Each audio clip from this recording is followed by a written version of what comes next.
Potato Cat, welcome to my channel. Today we are playing Sentimental Trickster. Last time we learned more about Jin as we got onto his route because the achievement said so. And we found out he's a paramedic. And apparently he is a superhero. And his sister's an awesome cook who doesn't care if we like her brother. And she wants to be in a rock band. And now we're about to watch the Fantasmic 5. And that's where we left off. Alright, let's continue. How did I know he'd pick something about superheroes? Why not? I haven't seen it. Really? It's a classic. Well, I'm glad that I'll be here with you to talk me through the finer points of it. It's a standard superhero fare. 5 normal people are granted superpowers by a fallen meteor based on what they wished for at the time.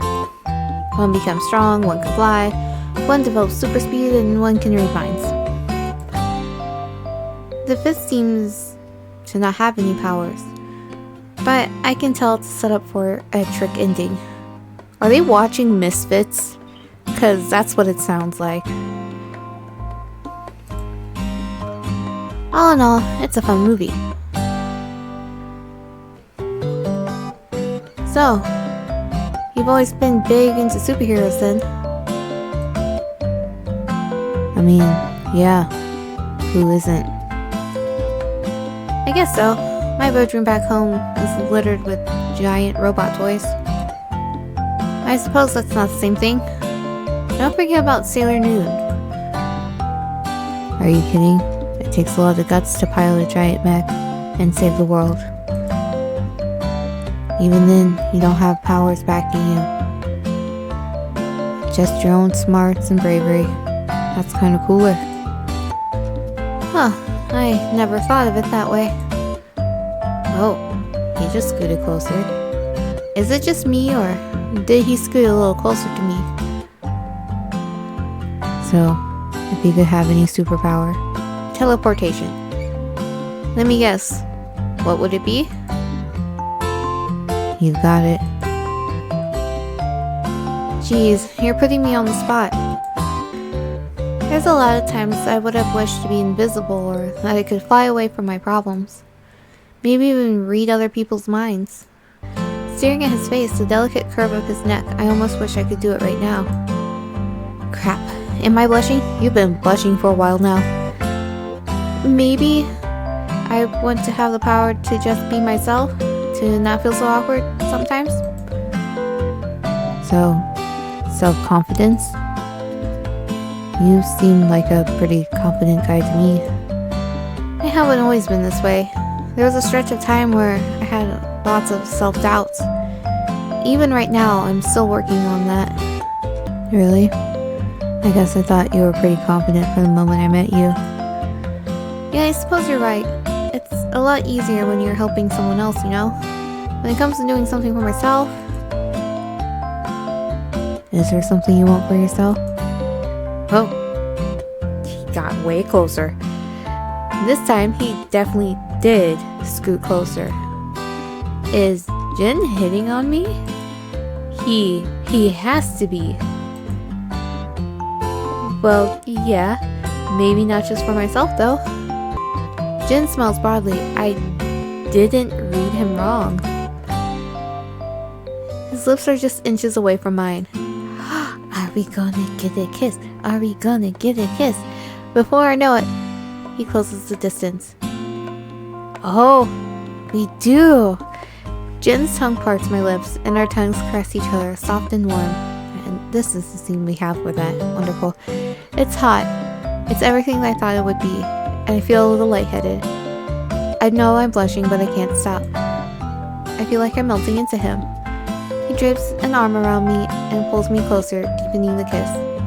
Our chests touch, and I can feel his heartbeat against the pounding of my own. My body begins to flush, feeling hotter and hotter. Quickly, I pull away. Just like that, it's over. Wow. I guess he does like us. Yeah, for a second I was worried he might not like me back. We've known this guy for a couple of days and we're already making out on his couch and getting dinner cooked by his sister? They move fast. Are you kidding? Have you looked in the mirror recently?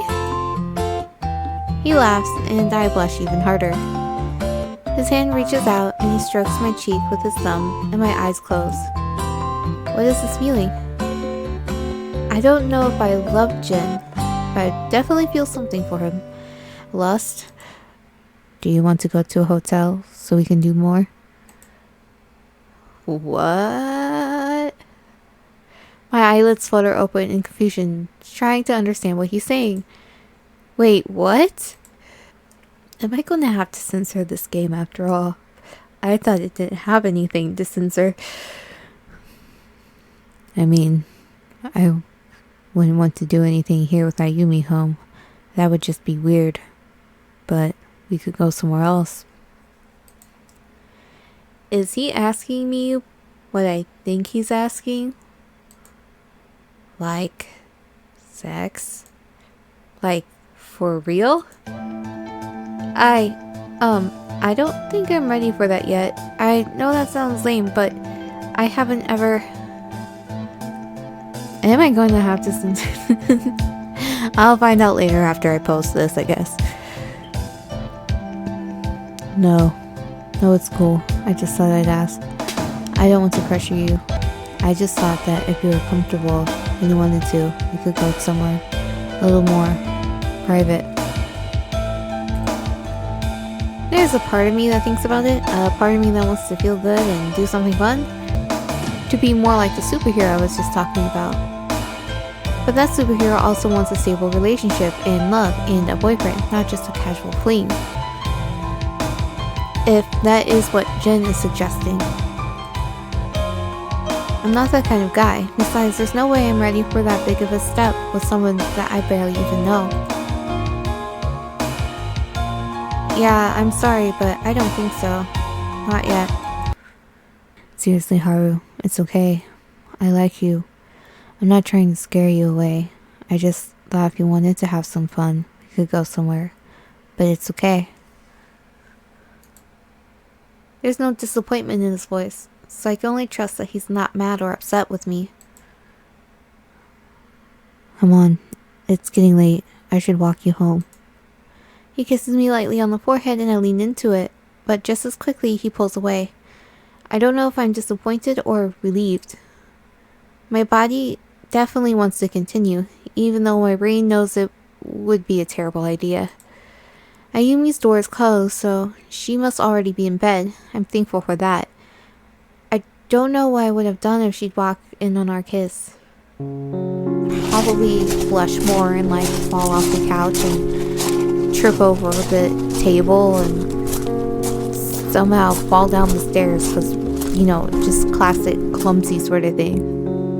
We walk back to Soichiro's and arrive at the wooded path leading to his house. I think that it's better to stop him here. I can make it from here. Are you sure? I don't mind walking you to your door. It's tempting, but even the thought of one of the guys seeing me dropped off right now just unnerves me. Especially after the guy who was kissing me just a little bit ago might end up kissing me again on my doorstep. What if one of the other guys saw me like that? I can feel my ears turning red. No here's good. Besides, it's really dark in there on the path. I wouldn't want you to trip or something. Okay, well, I had a great time tonight. I'll give you a call tomorrow. I'd like to hang out again if you'd want to. He leans over and gives me a quick hug. In public. My cheeks must be neon red. Not right now, they're not.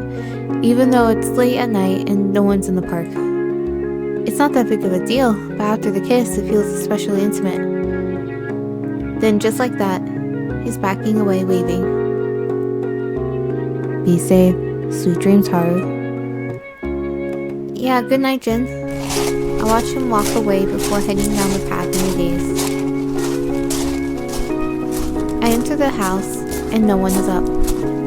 It's just as well. I feel like I'm as red as a stoplight. If anyone saw me right now, I might explode just from pent-up emotion, And we turn around and it's gonna be Kane or something, isn't it? Okay, nope, alright. I brush my teeth and get ready for bed. As I lay down, I replay the kiss over and over in my head. I still can't believe that I moved here just days ago and I already met someone. Or have I? My head hits the pillow.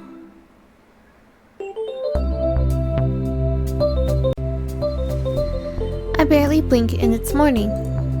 I still can't believe we kissed yesterday. It almost doesn't feel real.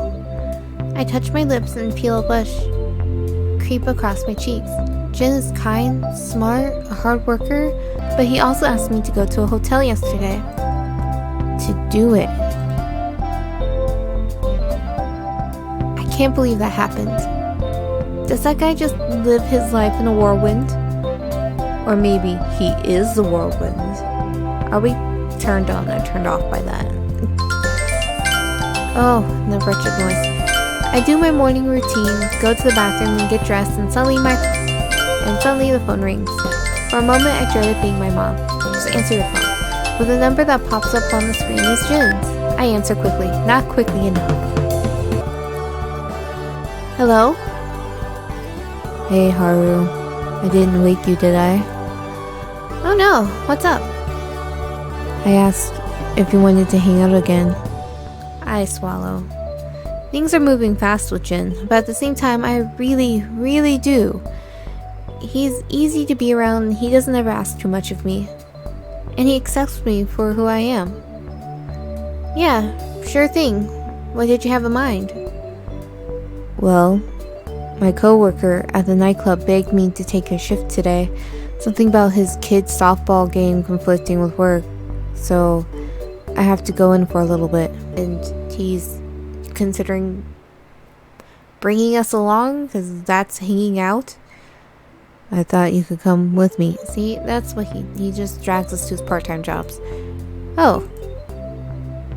Don't sound so excited. He laughs. Besides, I thought it might be another in for a job if you're interested.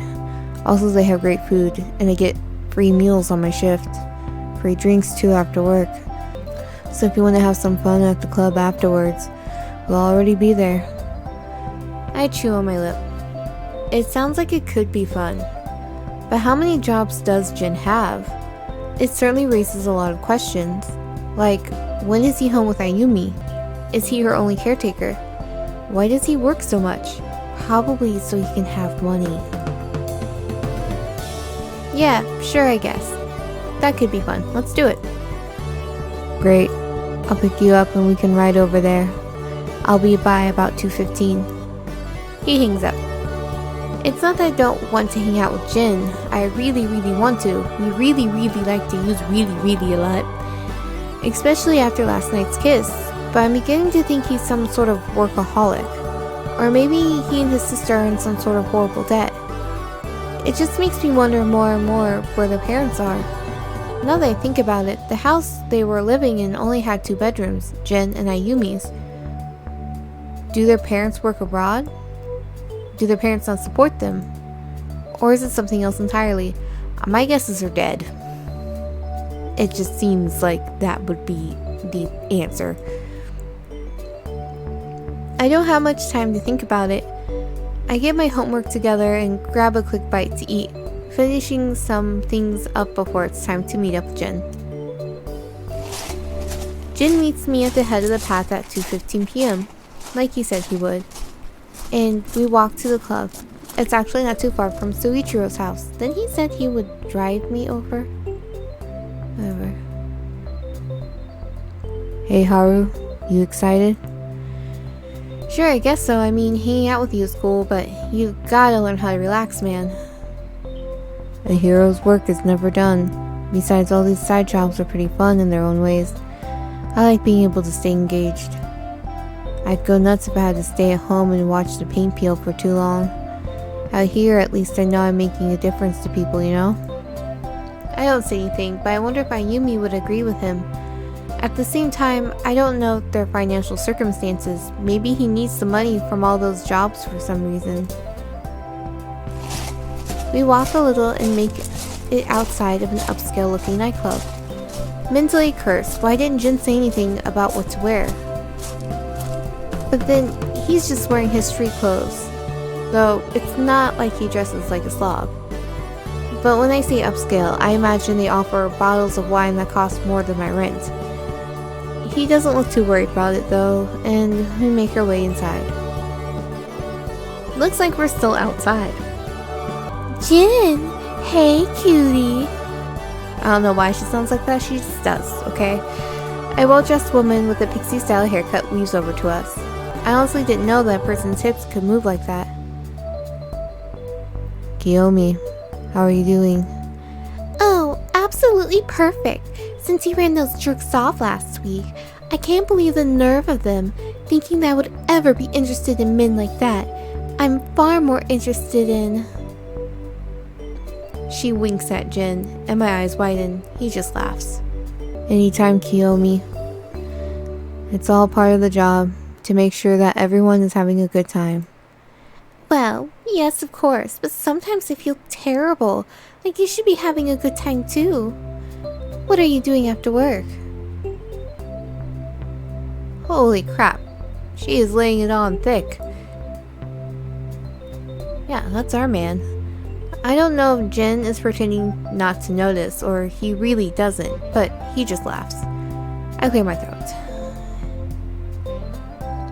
Oh, sorry, Haru. This is Kiyomi. She's a regular. Kiyomi, this is my friend Haru. He's checking out what I do. Might start working here too. Kiyomi looks me up and down coolly. I feel like a specimen in a petri dish. Not exactly a great hello. But still, I might as well try.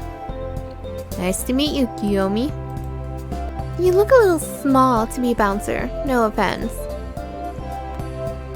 He's deceptively agile, and he can pack a punch. There's no one else I'd want by my side breaking up a fight in here. Plus, he knows how to keep a cool head. We're like a duck on water, honestly.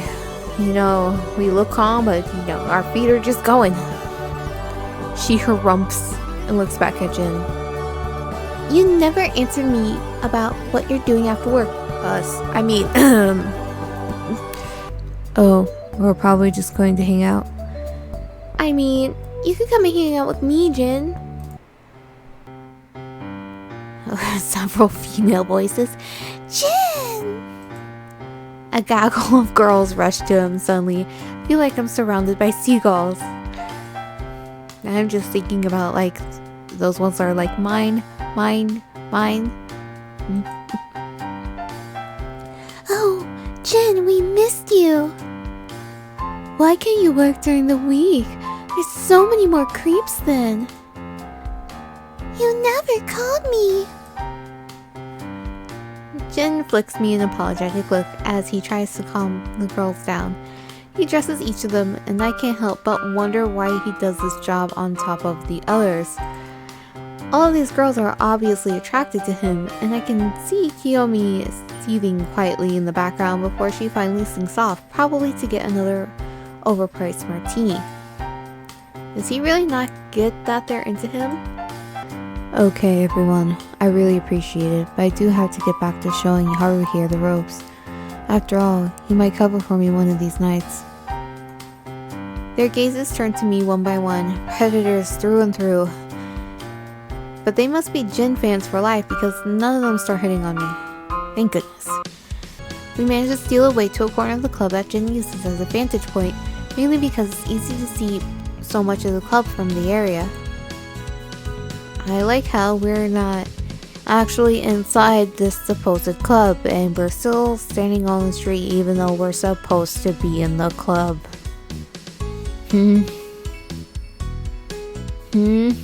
Basically, we just watch for any signs of wrongdoing or distress. If you see something going on, you want to get between the two but not cause a fight. Try to get the instigator out of the club as quickly as possible without anyone getting hurt. I got it. Sounds easy enough. You'd be surprised, but usually it's pretty tame here. Most times people won't start anything too unruly. It's not like it would be at a dive bar. Oh great, so he is telling me He has a job at a dive bar too? So, how many more jobs do you have? Well, between this, the janitor position, and working as a paramedic, I really don't have time for anything else. I'm pretty much on my toes all the time. That must be really hard, balancing your jobs with taking care of Ayumi. It's not so bad. We get an hour or two each day most of the time. 2 hours doesn't sound like a lot. We make it work. Besides, I'm pretty sure that she doesn't want me in her hair all the time. I get pretty annoying to her, I think. I don't think you can read your sister at all, I think. But I don't say it. It's obvious that she thinks the world of him. But for whatever reason, he thinks he has to constantly work. They must be in debt or something. If that's the case, I feel terrible for both of them. Though I do have to admit, it is noble that Jin is trying so hard for his sister if that's the case. I just wish that there was some way I could help out and make it easier for him. Jin's very popular. Girls continue to hit on him throughout the evening. I can't help but feel a little bit jealous. But every single time, he fails to fall for the bait. Is he just oblivious? They are all pretty, but he never talks to any of them in anything more than a business type manner. Maybe he's just really professional. But then I think back to the kiss. Or maybe one of the servers comes up to us looking frazzled about halfway through the shift. Maybe he doesn't like women. Just saying. Oh, distressed waitress. Jin, I need your help, please. What's wrong, Setsuko? Is everything okay? It's my ex, Yuta. He's still bugging me. I can't get any work done because of him. I thought you got the message last time. We told him not to come here anymore. Evidently, he can't get it through his thick skull because he's back and getting drunk right now. Ugh, and he keeps making gross comments to me every time I pass his table. Jin grimaces, but there's excitement behind his expression. Don't worry, Setsuko. By the time Haru and I are done with him, you'll never want to step foot in here ever again. Yeah. What's he getting me into? Still, he gives me a reassuring smile, and it's hard to feel overly worried about it. Besides, if he's this confident, how can it end badly? Oh, famous last words. Jin pulls me off to the side. It'll be fine. You like acting, right? I mean, yeah, but what are we gonna do? Act like we're going to kick this guy's butt? Yep, but let's have some fun with it. I mean, Haru, you can't really worry. Look how bright it is outside. It's not like it's going to get a jump on us, you know, because we're outside and not in a club, even though this whole conversation is supposed to be taking part inside a nightclub at night. I don't get a chance to ask him what he means because he's weaving through the crowd looking for Setsuko's ex-boyfriend. It doesn't take much to realize who he is. He does look like a jerk. Not only that, but he's messy, loud, and wearing a shirt with way too many Hawaiian flowers for my comfort. He looks like he's wearing a tacky mobster cosplayer. That doesn't make any sense. Why is he wearing a person? I assume they mean cosplay. I only hope that he's not actually a tacky mobster. But Jin must already have an idea cooking up in his head because he goes right up and slams his fist down on the table. Oi, Yuta. What are you doing here, you pig? The man stiffens and pinks above his shades at Jin. I almost burst out laughing at his terrible gangster improv, but at the same time, it's almost too on the nose. Who the My friend asked you a question, jerk. You better answer him before he rearranges your face. And that'll be the least of your worries. His gaze snaps to me, and I can see him look me over. He does a double take. I guess I'm not Yakuza material. Don't say that, Haru. You have like a dragon on your shirt and everything. And your hair is purple. It's rebellious. Or something. We're not Yakuza material. We don't even have piercings. Are you jokers for real? Get out of my face.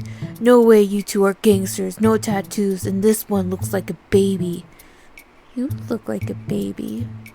The insult is petty and stupid, but nonetheless irritating. I'll show you I can sell being a gangster. Maybe all my tattoos are where you can't see them. What, you want to peek your creep? Maybe if the boss doesn't have us bring you in, Yuta's eyes widen in terror. What boss? Who do you work for? Oh, I think you know, and he doesn't like you messing with his girl. You're lucky he hasn't shown you what he does to guys who can't keep their hands to themselves yet. I have to work hard not to laugh, just because it all sounds so fake. Jin looks so smug that you'd think that he was born to be a Yakuza. It's kind of frightening how easily he can slip into the bad boy role like it's not entirely an act. Suddenly his tone changes and takes a darker quality. He actually sounds frightening. Come on now, Yuta. Time to go outside. If you make a peep, you're not gonna keep that tongue for long. The guy's eyes widen and so do mine. We just went from semi-threatening to downright hostile. When he speaks again, Yuta's voice is shaking a little. Look, I don't know who you think you are. I shake the uneasy feeling off. It's my turn. Come on now, you can't be that dumb. You've made a mistake, and we're here to make sure you don't make it again. Think of us as knives, because you don't want to pull out the big guns, Yuta. Not the big guns. Things aren't gonna go well for you if the big guns get involved. I mean, you know why they call them big guns, right? Because that's what they use when you numbskulls can't get a clue. We're the mercy, Yuta. But if you'd rather deal with Hacksaw and the Shark... Hacksaw and the Shark? Hacksaw and the Shark? Those names are absolutely ridiculous, but I guess they sound enough like nicknames that someone might give gangsters, because the guy swallows and looks like he's going to piss himself. You're bluffing. Oh my goodness, how long is this scene gonna go? Well, you know what? We'll end this episode here. We'll figure out what happens in this gangster thing in the next episode. I'm Tato Cat. If you haven't already, like, comment, and subscribe. Have a wonderful morning, evening, afternoon.